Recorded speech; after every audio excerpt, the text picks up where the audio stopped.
Olá, amigos e irmãos, a paz de Cristo, que a bênção de Deus possa estar sobre a sua vida nesta noite, uma noite tão especial, onde nós podemos ter um relacionamento, um encontro com o nosso Deus. Queria hoje transmitir uma palavra de Deus ao seu coração, uma palavra motivacional, uma palavra de vida e de fé a você. Então eu abri a minha Bíblia aqui em Marcos, no capítulo de número 10, e no verso de número 46 em diante, onde nos conta a história de um homem que na verdade não tinha nem nome. A Bíblia chama ele de Bartimeu. Bar quer dizer filho, e Timeu era então o nome do pai dele. Um homem que teve a sua história interrompida por causa de um problema, por causa da perca da sua visão. Mas esse texto é importantíssimo e interessante para nós estudarmos um pouco sobre ele. E da primeira vez que eu li ele, eu já vi algumas coisas. Olha o que diz o verso 46. E depois foram para Jericó, e saindo ele de Jericó com seus discípulos e uma grande multidão, Bartimeu, o cego, filho de Timeu, estava assentado à beira do caminho, mendigando. Número 1 do texto. Jesus estava saindo de Jericó, e lá no capítulo 11, ele vai chegar em Jerusalém. Jericó, havia uma maldição sobre os moradores de Jericó. Maldito todo aquele que reedificar Jericó. E Jesus saiu de Jericó e chegou a Jerusalém. Jerusalém quer dizer lugar de paz. Então a primeira palavra de Deus para a sua vida é essa: Deus pode te tirar da maldição de Jericó e te levar para Jerusalém, para um lugar de paz. E nesta trajetória, nesta caminhada, ao sair de Jericó para Jerusalém, o texto diz que Jesus levou consigo uma grande multidão e os seus discípulos. Isso me cativou no texto, porque Jesus deixou bem claro que tinha uma grande multidão e também os seus discípulos. E colocando a vida da igreja inserida nesse texto, nesse contexto, dentro da igreja existem muitas multidões. Dentro da igreja existem muitas pessoas. Alguns censos, algumas pesquisas do IBGE diz que nós, os evangélicos, já somos 30% da nação brasileira. Os cristãos são mais de 90% da nação brasileira. Mas dentro desta quantidade de pessoas, o que tem de multidão? Só que Jesus deixou bem claro que estava com a multidão e com seus discípulos. Então Deus não quer que você venha para a igreja para ser mais um entre a multidão. Deus não quer fazer de você somente uma pessoa que acompanha por acompanhar ou que está em busca de alguma coisa. Não, Deus quer fazer de você um discípulo. A multidão será salva, mas os discípulos reinarão com o Senhor. Discípulo é aquele que deixa tudo, que abandona os seus afazeres, que abandona a sua vida normal e natural e segue atrás, seguindo os ensinamentos do seu mestre. E esses são os que parecem com o mestre. Então Jesus não quer fazer de você um em meio à multidão. Jesus quer fazer de você um discípulo. Eu aprendi com Deus que Deus não quer fazer de mim um missionário. Não. Primeiro Deus quer fazer de mim um discípulo. Deus não quer fazer de mim um pregador de nome. Não, Deus quer fazer de mim um discípulo. Deus não quer fazer de mim um evangelista de peso a princípio, não. A primeira coisa que Deus quer fazer de mim é um discípulo, para depois então eu me tornar um grande pregador, para depois eu me tornar um grande missionário ou quem sabe um grande evangelista. O que está faltando no nosso meio hoje não são os evangelistas. O que está faltando no nosso meio não são os missionários. O que está faltando no nosso meio não são os grandes pregadores, mas o que está faltando e está escasso são os discípulos. Mas os olhos do Senhor estão sondando a sua vida esta noite e quer fazer de você um discípulo dele. Quer sentar com você mediante as lutas, mediante as adversidades, e fazer de você um grande discípulo para que os ensinamentos dele penetrem na tua alma, até a divisão da tua alma com o teu espírito, e mude a sua vida de uma forma que você seja transformado pela palavra de Deus. Discípulos são aqueles que estão dispostos a ouvir a voz do Mestre a qualquer momento e cumprir o seu chamado.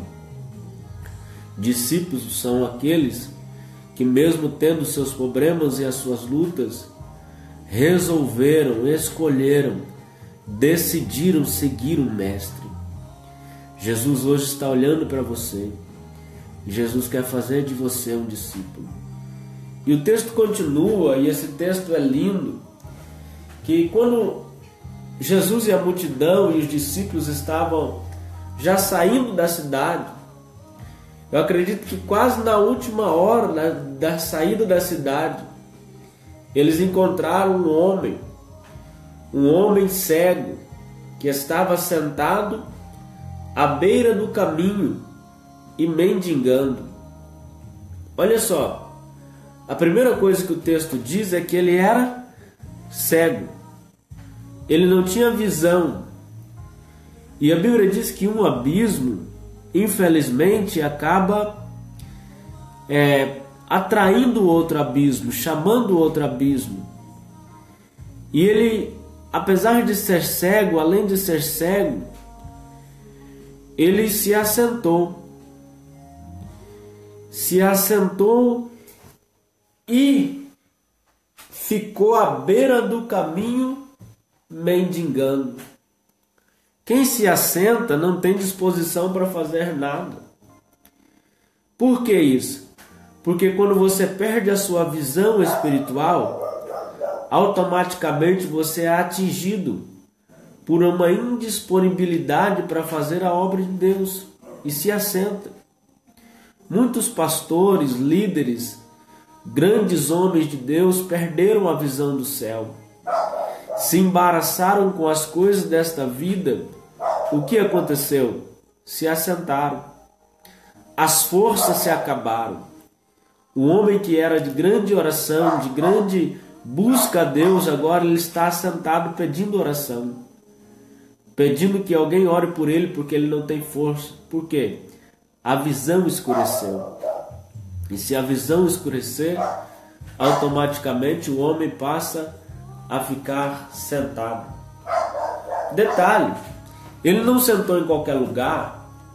Detalhe, ele não ficou sentado em lugar estratégico. A Bíblia diz que ele ficou sentado à beira do caminho. Entra uma outra coisa.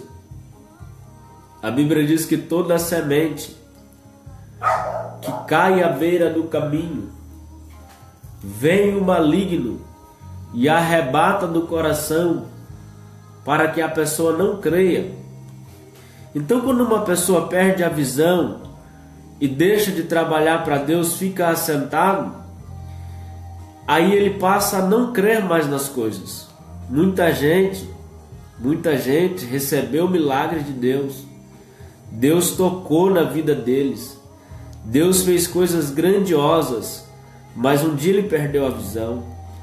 Mas um dia ele se assentou e agora ele está à beira do caminho, ou seja, a semente não permanece mais no coração. Só que eu tenho uma notícia alegre. Jesus vai passar aonde você está sentado. Jesus vai visitar o seu coração hoje. Eu quero ser um profeta de Deus para declarar isso sobre a sua vida. Jesus vai visitar o seu coração nesta noite. E olha só, vamos para o texto. Assentado à beira do caminho, mendigando. Mendigando é pedindo pequenas coisas. Mendigar é pedir o que não é suficiente para viver. Mendigar é passar necessidade extrema a ponto de se humilhar para outra pessoa. E esse homem chegou nesse estado de ficar assentado à beira do caminho, mendigando. Quando a gente perde a visão de Deus, é triste. Quando a gente se assenta e para de caminhar com Deus. Quando a gente fica à beira do caminho, a gente só sabe mendigar. Mendigar nesse sentido aqui, é querer de alguém algo que você mesmo pode fazer, mas não consegue. É querer que alguém faça por você algo que você era capaz de fazer, mas hoje não é capaz de fazer mais. Sabe? É triste falar isso, mas às vezes,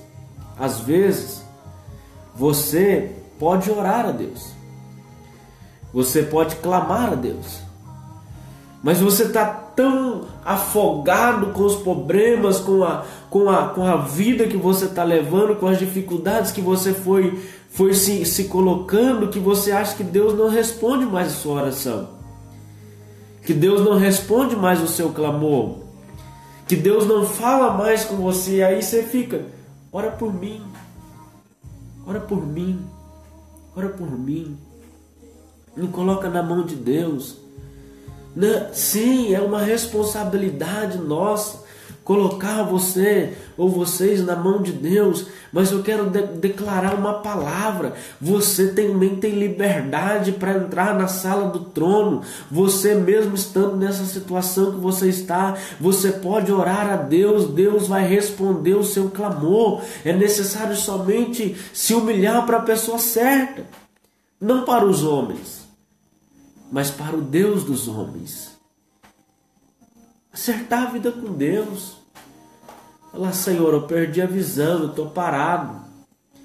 Senhor, eu estou afastado dos teus caminhos.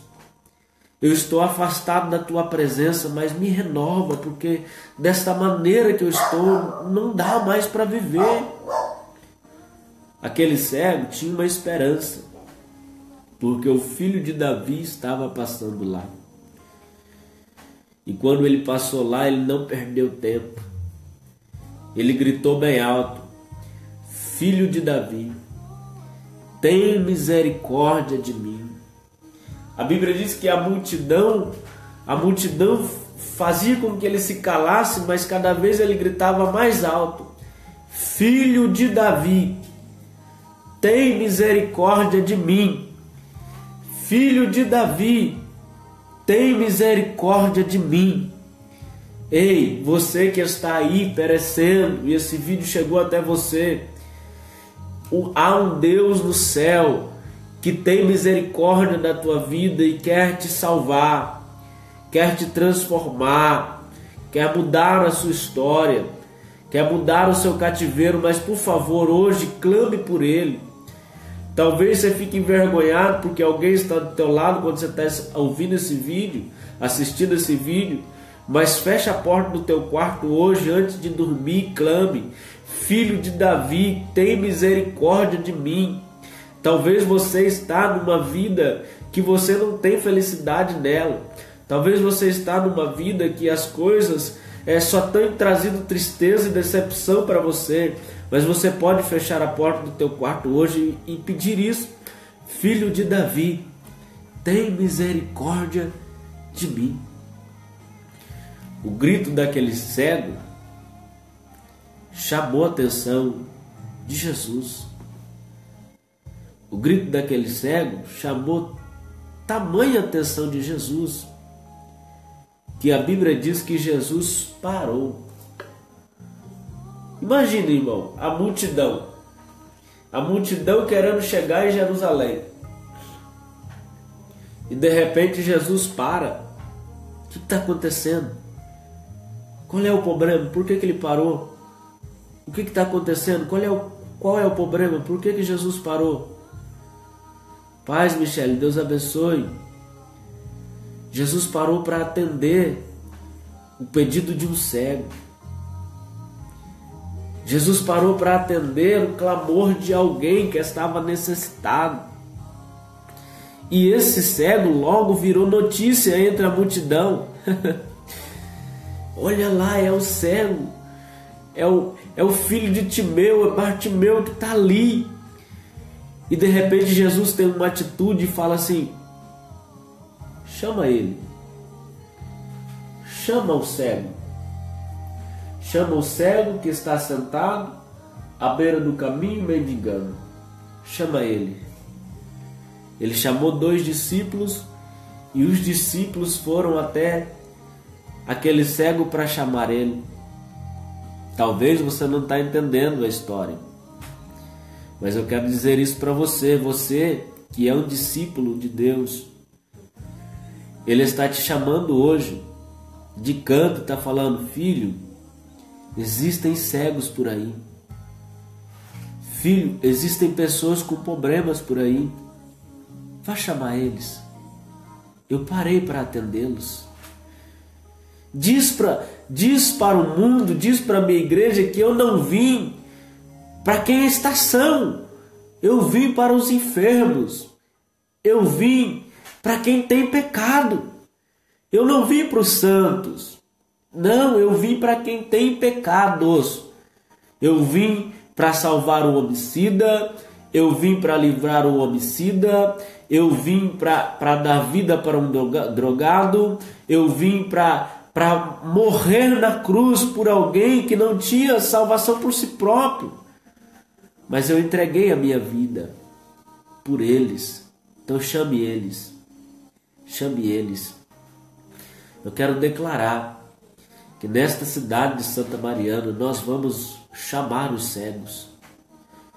O evangelismo será tão forte nesta cidade aqui que todos os cegos, espiritualmente falando, vão ser atraídos para a luz de Deus.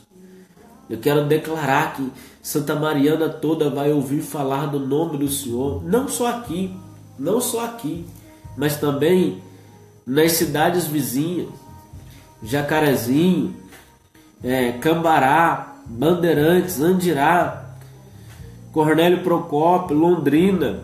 Eu quero declarar que a voz de Jesus será ouvida para aqueles que estão assentados à beira do caminho mendigando.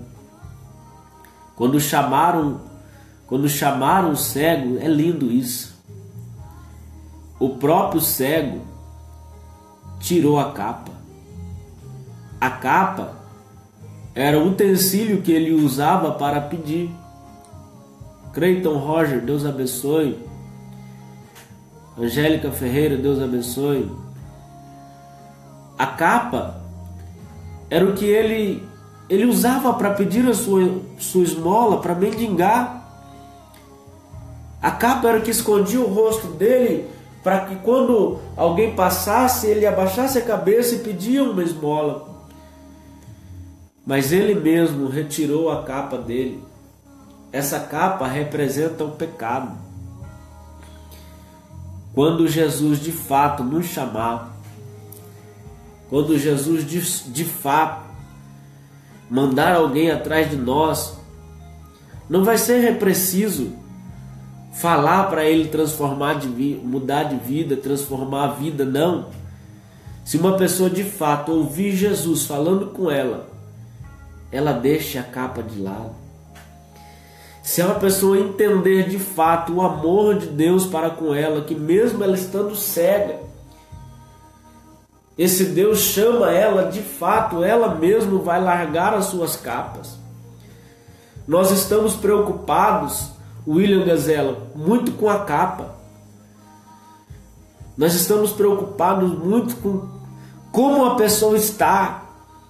Ah, mas vai vir para a igreja fumando, vai vir bebendo, vai vir se drogando, vai vir se prostituindo. Irmão, se ela ouvir do amor de Deus e esse amor penetrar na divisão da alma com o Espírito, não há cigarro que pare, não há bebida que pare, não há droga alguma que pare. Ela vai querer tanto Deus que ela vai abandonar a capa.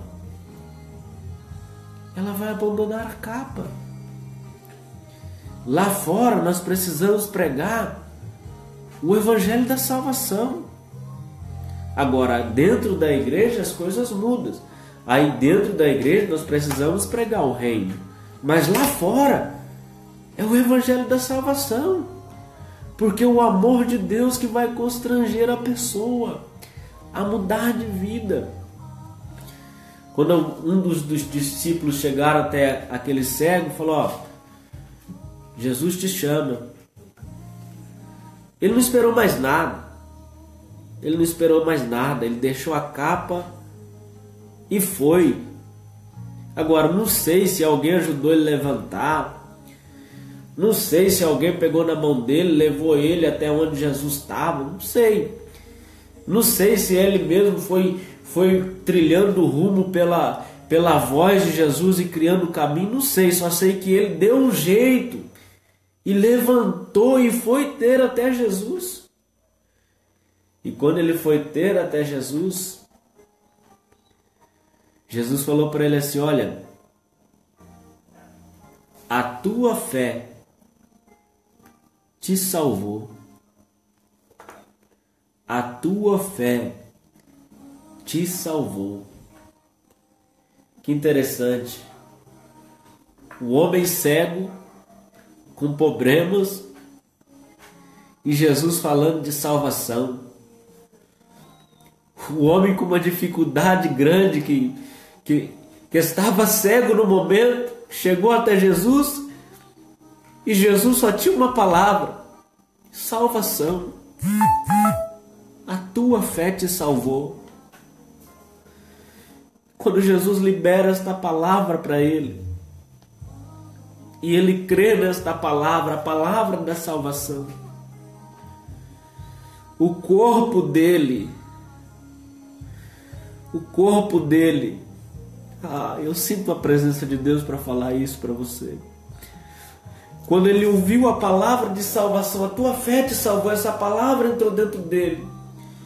O corpo dele começou a gerar uma saúde emocional, saúde psicológica e também saúde física. Quando ele creu de fato na palavra de salvação, a saúde entrou nele e a vista começou a ser clara, a esclarecer, e ele voltou a enxergar. Olha só, nós vamos enxergar, ou nós vamos fazer com que de fato as pessoas enxerguem, se nós voltarmos a pregar a palavra da salvação. Jesus cura, Jesus dá milagre, Jesus dá bênção, Jesus faz um monte de coisa, mas o essencial de uma igreja é a palavra de salvação. Ele quer te salvar. Ele quer te salvar. Ele quer te salvar. E quando ele recebeu essa palavra de salvação, um milagre foi gerado dentro dele. Carlos Alberto Mendes, Deus abençoe sua vida. Missionário lá do Lice, Deus abençoe sua vida. Quando ele ouviu essa palavra de salvação, um milagre foi gerado dentro dele. E ele faz uma coisa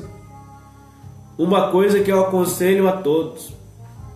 A Bíblia diz, talvez essa seja a parte mais bela do texto: e seguiu Jesus pelo caminho. Aleluia. Porque depois de receber um milagre, ele poderia ter abandonado Deus. Ele poderia ter deixado Jesus e entrado de volta para Jericó. Talvez não ia mendigar mais, não ia ficar sentado à beira do caminho mais, mas ia voltar para Jericó. Mas a Bíblia diz que ele seguiu a Jesus pelo caminho.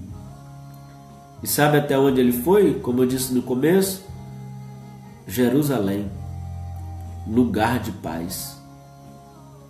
Jerusalém, lugar de paz. Que esta noite você possa ser tocado pelo Mestre. Que esta noite você possa ser chamado pelo Mestre. Que esta noite você possa ter um milagre nas mãos do Mestre. Mas que você possa seguir Ele pelo caminho até a nova Jerusalém, a cidade que desce do céu. Que Deus abençoe a sua vida. Escolhi essa palavra para nós voltarmos às nossas videoaulas. A partir de quarta-feira que vem, nós estaremos novamente aqui nessa palavra de fé para edificação de vidas, para a glória do nome do Senhor Deus. Deus abençoe a todos. Milton Luiz, Viviane Silvio, Deus abençoe em nome do Senhor Jesus. Deus abençoe aos irmãos que mandaram aí o seu like lá, que mandaram, que curtiram. Deus abençoe os irmãos que vão compartilhar esta live, esta videoaula. Que a bênção de Deus possa estar sobre a sua casa, sobre a sua família, em nome do Senhor Jesus. Até a próxima quarta-feira. Fique com Deus.